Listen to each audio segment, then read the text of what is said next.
किसी राजा ने घोषणा करवाई कि वनों में जो हरिण हैं, वे राजा के हैं। उनको जो मारेगा उसे दंड मिलेगा।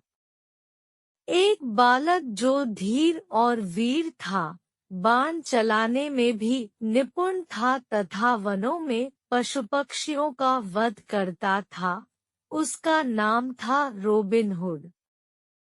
एक बार राजा के मंत्री के साथ उसकी मित्रता हो गई। सचिव भी बंदूक चलाने में निपुण था परंतु रॉबिन के समान नहीं था। यह बालक मुझसे भी निपुण है, यह देखकर मन में दुखी होता हुआ भी वह उसकी प्रशंसा किया करता था। उसी समय अचानक आवाज सुनाई दी। सचिव ने कहा, यदि तू इस हरिण को मार देगा तो मैं तुझे इनाम दूंगा। रॉबिनहुड ने कहा, मैं राजा की आज्ञा का उल्लंघन नहीं करूंगा।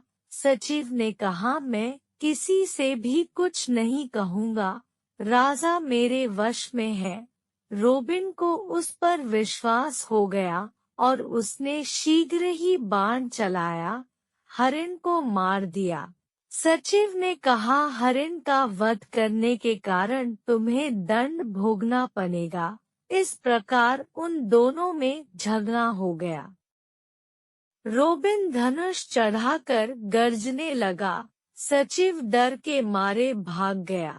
रॉबिन ने विचार किया, नगर में जाने पर मेरा बुरा ही होगा, अतः जंगलों में जाकर जीवन यापन करूंगा। उसके साथ बहुत से लोग चलने लगे। वे सभी दलबल के साथ जहाँ कहीं रहते, उसके दल की सब जगह चर्चा होने लगी। एक दिन प्रातःकाल जब वे घूम रहे थे तब उन्होंने सड़क पर रोती हुए एक वृद्धा को देखा। उन्होंने पूछा, क्यों रो रही हो? वृद्धा ने उत्तर दिया, हरिण को मारने के कारण मेरे लंकों को फांसी लग रही है। मेरा पति पहले ही मर चुका है। मैं निर्धन हूँ, पुत्रों के बिना अपना जीवन कैसे बिताऊंगी? यह सुनकर रॉबिन को दया आ गई और वह बोला, चिंता मत करो, तुम्हारे पुत्रों को फांसी नहीं लगेगी। उनके स्थान पर मैं अपनी बलि दे दूंगा।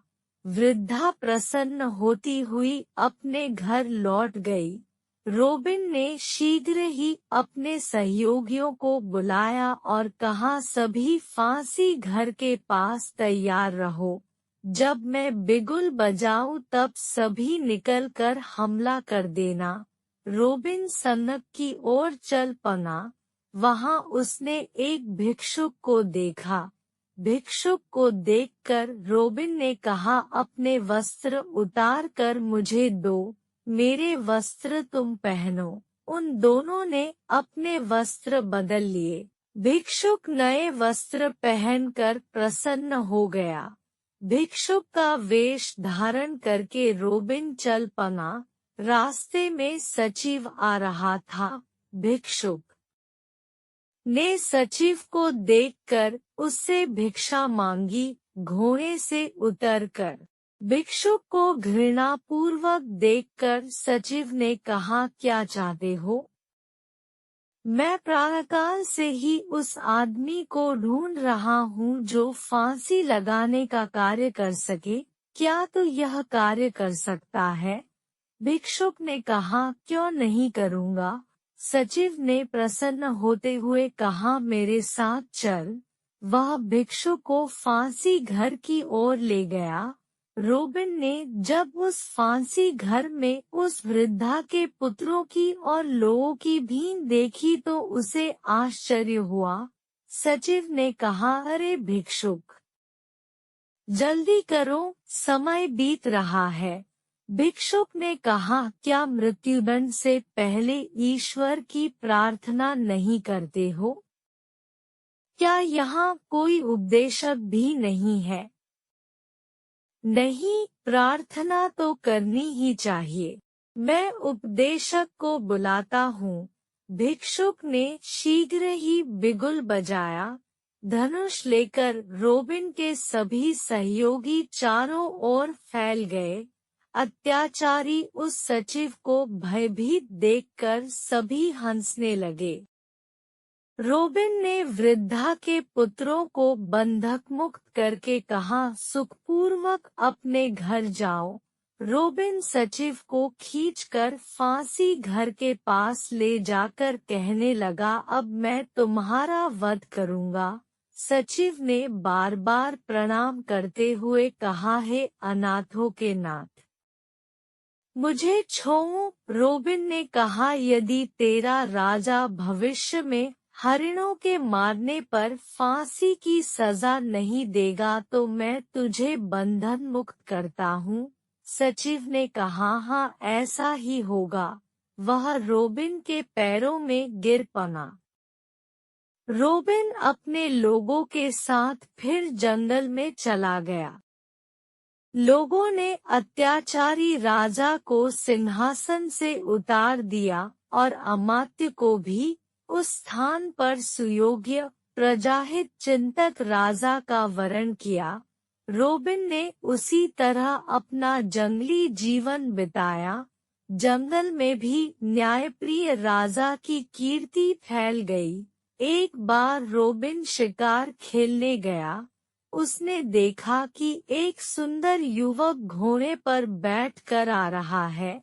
धनुष निकालकर रोबिन ने कहा, जो कुछ तुम्हारे पास है वह हमें दे दो। राजा ने सब धन निकालकर उसे दे दिया। रोबिन ने निश्चय किया कि यह तो राजा है। सारा धन लौटाकर रोबिन ने क्षमा मांगते हुए कहा, आप जैसे राजा को देखकर मैं बहुत प्रसन्न हूँ। इस समय भी कुछ लोग अत्याचारी हैं, उनका नियमन करके आप सुखपूर्वक राज्य कीजिए। राजा ने कहा, आप लोग वनवासी हो, शूर हो, धनुष बाण चलाने में कुशल हो। आपके सहयोग के बिना राज्य कैसे सुराज्य हो सकता है। रोबिन राजा को अपने निवास स्थान पर लाया और विधिपूर्वक उसका स्वागत किया। प्रीतिभोज देकर अपनी जाति का धनुष कौशल दिखाया। उनका सत्कार स्वीकार करके राजा ने कहा, आप लोग मेरे नगर की ओर चलिए। अपनी योग्यता के अनुसार कार्य कीजिए ताकि राज्य की उन्नति हो सके। रोबिन और उसके सहयोगियों ने राजा के साथ नगर में प्रवेश किया और सुखपूर्वक जीवन बिताया।